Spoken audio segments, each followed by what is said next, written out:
Good morning, Year 8. Hope you're doing great. Okay, today we are going to continue what we took yesterday about the flower.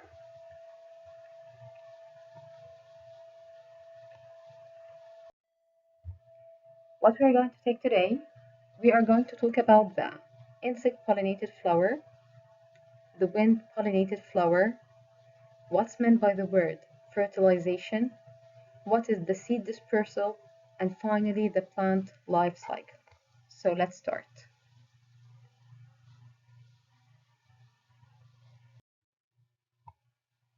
Let's try to remember together what we took yesterday. We said that the male organ in the flower is called the stamen, and the stamen is made up of two main parts. What are those two main parts? The anther, here the upper part, and the filament, which is the lower part here. So the male organ is called the stamen. The stamen is made up of the upper part, which is the anther, and this stalk or this is called the filament. What about the female organs, which is called the carpel or the pistil? It's made up of three main parts. What they are? Here the upper part, which is the stigma. This part is called style, and this part is the ovary that contain inside it the ovules. The colored part of the flower, which is the petal, and here is the green part, which is the sepal. So one more time, let's try to remember together. The male organ is called the stamen, which is made up of the upper part, the anther, and then the filament. The female organ is called the carpel or pistil. It is made up of three main parts. The first part, stigma, style, ovary, inside the ovary, the ovules. The colored part of the flower, which is the petal, and here the green part, which is the sepal.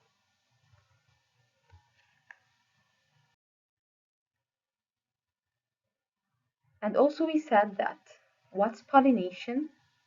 From its name, pollination, it is the process where the pollen is being transferred from the anther to the stigma. What's pollination? It is the process where the pollen, from its name pollination, so it is the transfer of the pollen from the anther to the stigma, from A to S. What's the A? The anther, and what's the S? The stigma.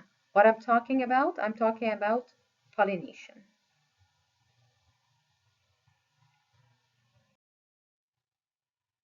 We also took yesterday different ways of pollination.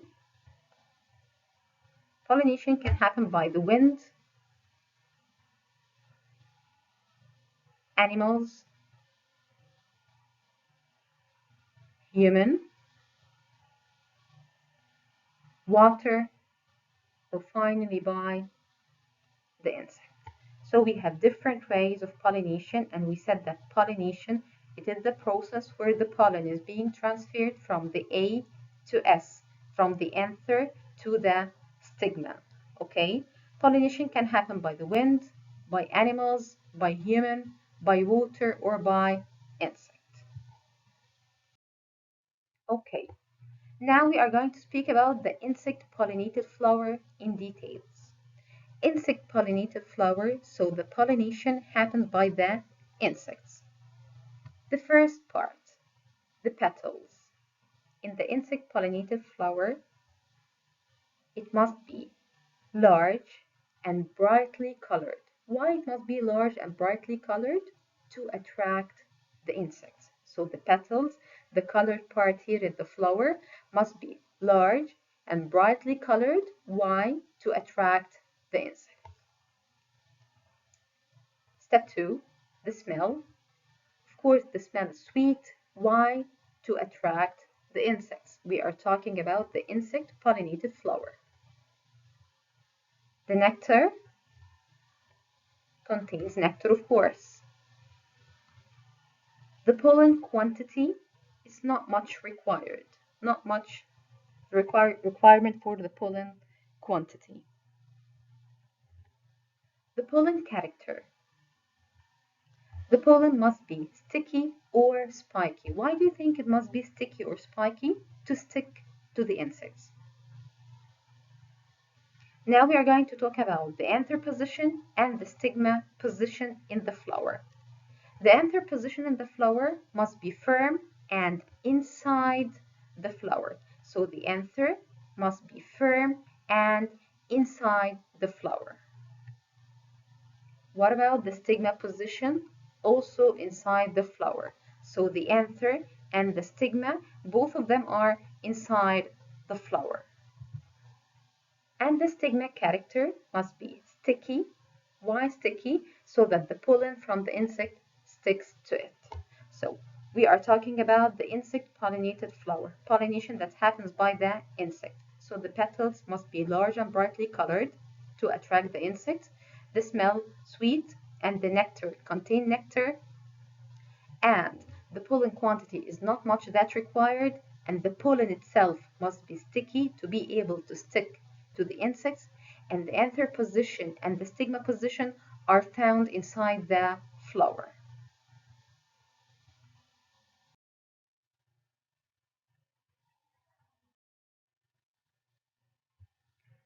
Now we are done with the insect pollinated flower, and now we are going to talk about the wind pollinated flower. Here is a picture for a flower that's being pollinated by the wind. Wind pollinated flower, pollination that happens by the wind. So the petals, do I need the petals to be large and to be colorful? Of course no. The petals is small, dull in color, no need. Why? Because it's not being pollinated by the insects, it's being pollinated by the wind. So the petals are small, dull in color, no need for the color, no need to be large and bright because it is not attracted to insects. The smell, no scent. The nectar, no nectar. The pollen quantity, huge quantities are required in the wind pollination. The pollen character itself, the pollen itself should be light, should be dry, should be smooth. Three things should be found in the pollen: light, dry, and smooth. Why? So that it can be blown by the wind. So the pollen itself should be light, should be dry, and should be smooth so that it can be blown easily by the wind. What about the anther position and the stigma position? The anther position, as you see here, they are loose and outside the flower, and the stigma position is also outside the flower. Why? To be able to catch the pollen. What about the stigma character? The stigma character is stick and feathery. So one more time, we are talking about the wind pollinated flower. The petals, no need to be colorful, no need to be that large, it's small and dull in color. No smell, no nectar, the pollen quantity are in huge quantities. The pollen itself should have three characters that they are light, dry, and smooth so that they can be blown by the wind. Anther position and the stigma position, the anther is loose and outside the flower, and the stigma position is also outside the flower. What about the stigma character itself? It's sticky and feathery.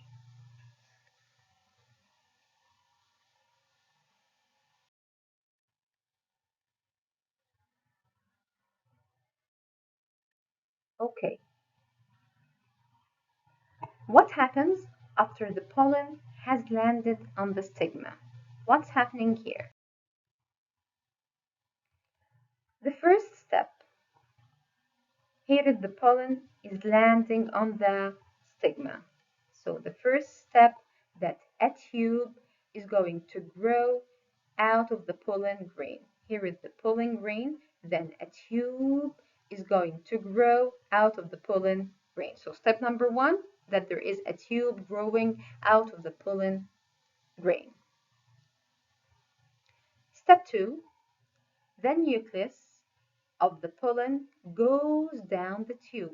So the nucleus of the pollen goes down the tube, as you see here in this picture.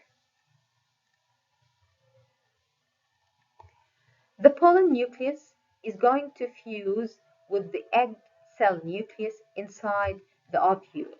So what's happening one more time? Here is the pollen grain landing on the stigma. Then a pollen tube grows out of the pollen grain, and the nucleus of the pollen goes down to the tube, as you see here in this picture. The nucleus of the pollen goes down to the tube. Then the pollen nucleus is going to fuse with the egg cell nucleus inside the ovule.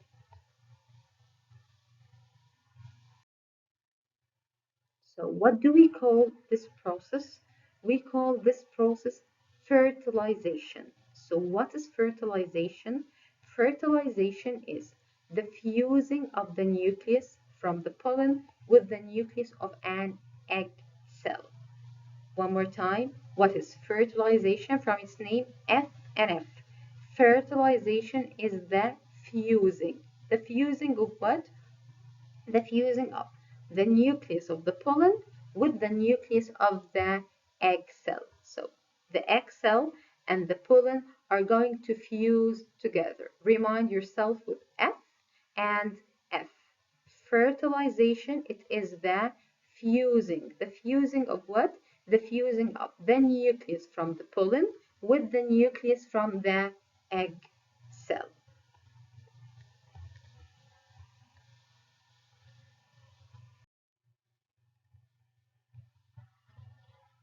After fertilization, the ovule becomes a seed. So as you see here, the ovules later on is going to give the seeds. So what's fertilization one more time? Fertilization, it is the fusing of the nucleus of the pollen with the nucleus of the egg cell. The ovule becomes a seed. So after fertilization, the ovule becomes a seed.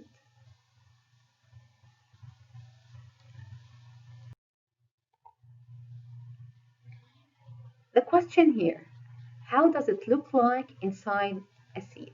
So let's take a look at each other.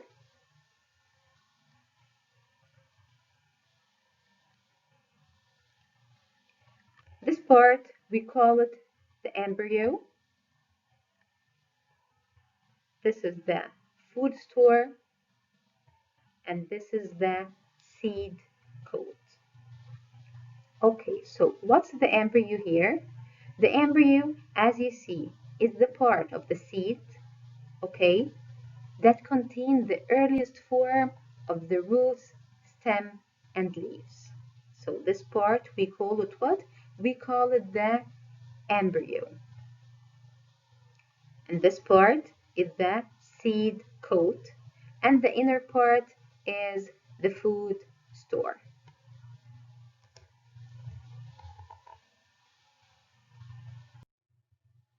Another picture here. Here is the embryo. Here is the food store. And finally, the outer part is the seed coat. We are talking about what? We are looking inside a seed.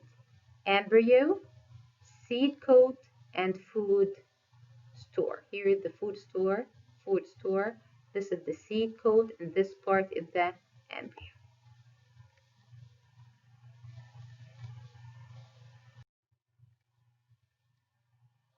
How can I test the presence of starch in a seed?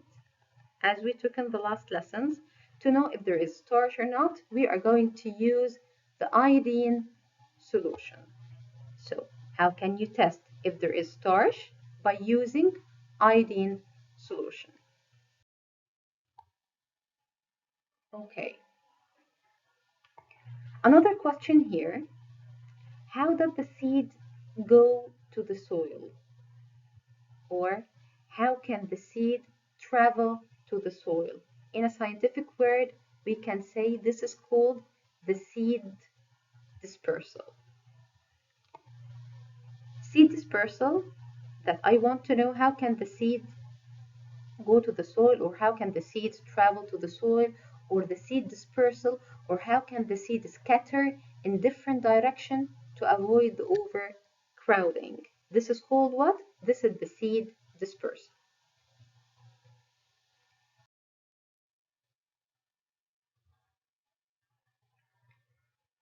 There are different ways of the seed dispersal, and let's start with the first one. Some seeds are being blown in the wind, so the seeds can be dispersed by the wind, as you see here in this picture.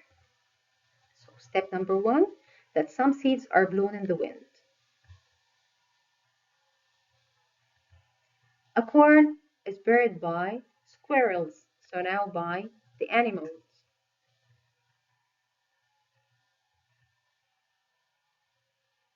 Some float to the water to get to the land, as you see here in the picture in front of you. So the seeds can be dispersed by the wind, by animals, as you see that the corn is being buried by a squirrel.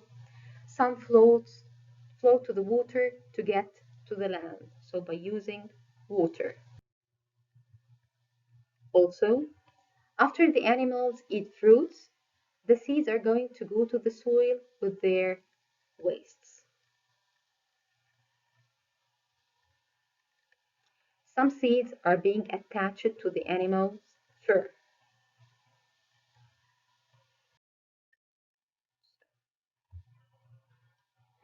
How are these seeds dispersed? We have different ways of dispersal: by wind, by water, by animal, or by explosion. Okay, let's try to answer together. Think and answer with me. The first picture. The seeds are being dispersed by what? By the wind, by the water, by the animal, or by explosion? What do you think? Okay, let's see the answer. Wind. Another example. Water lily. From its name, water lily. It's being dispersed by what? Try to answer. Water. This picture. What do you think? Animal. The coconut. Water. P. Explosion.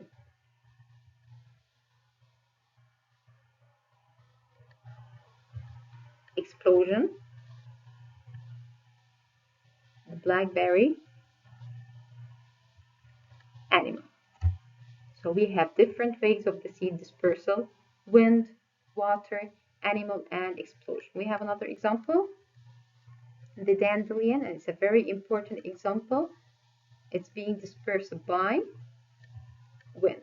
Very good.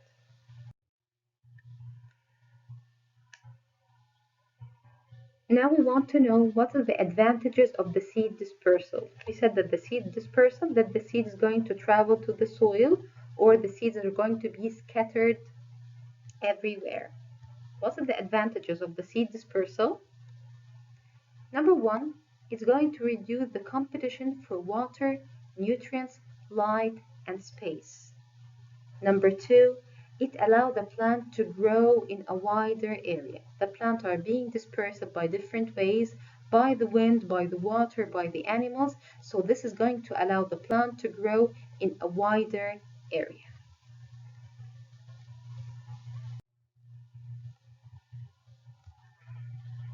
Bring out your copybook and write down the plant life cycle. Try to remember now the plant life cycle.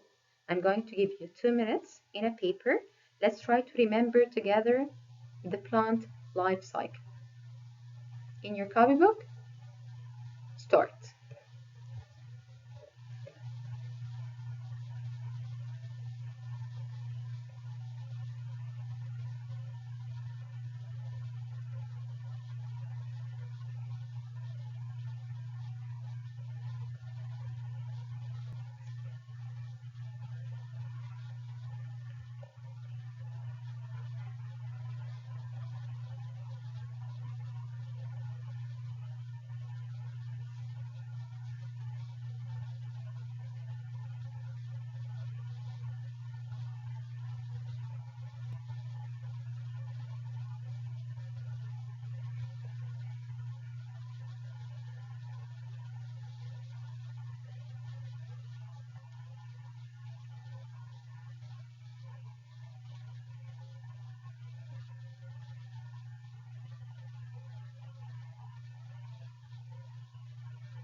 Okay, so let's try to remember together the plant life cycle.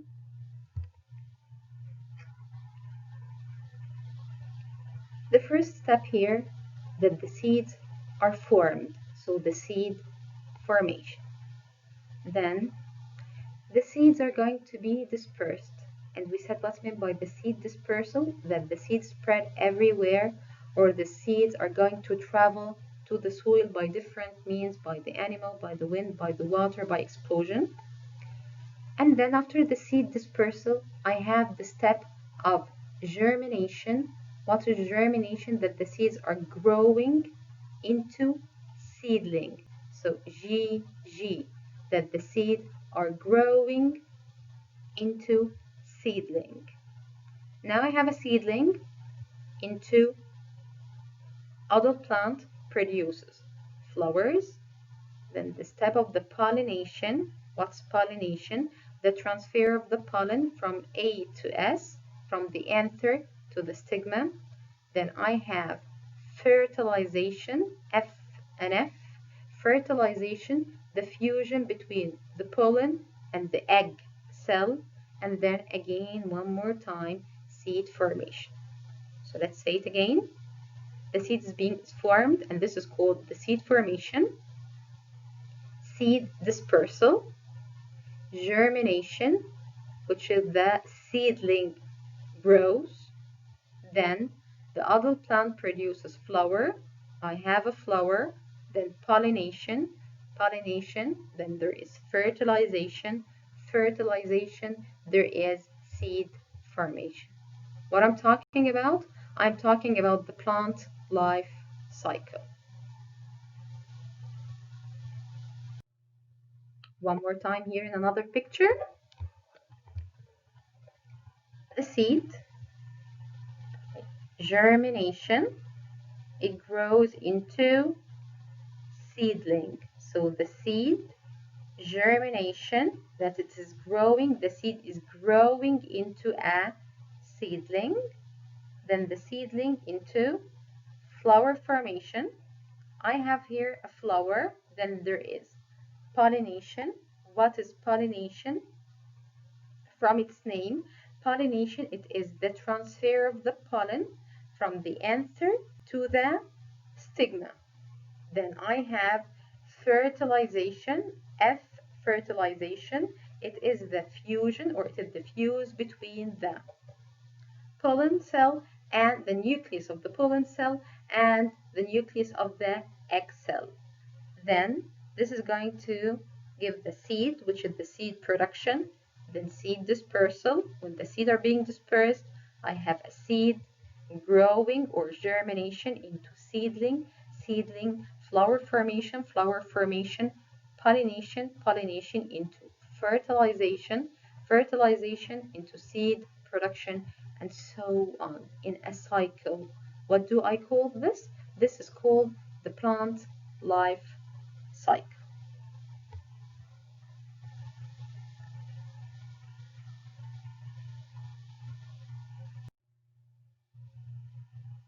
So what we took for today, we took the insect pollination and the wind pollination, and we also look what's inside the seeds. We took what's meant by the word fertilization, and we also took the plant life cycle. What's your homework for today?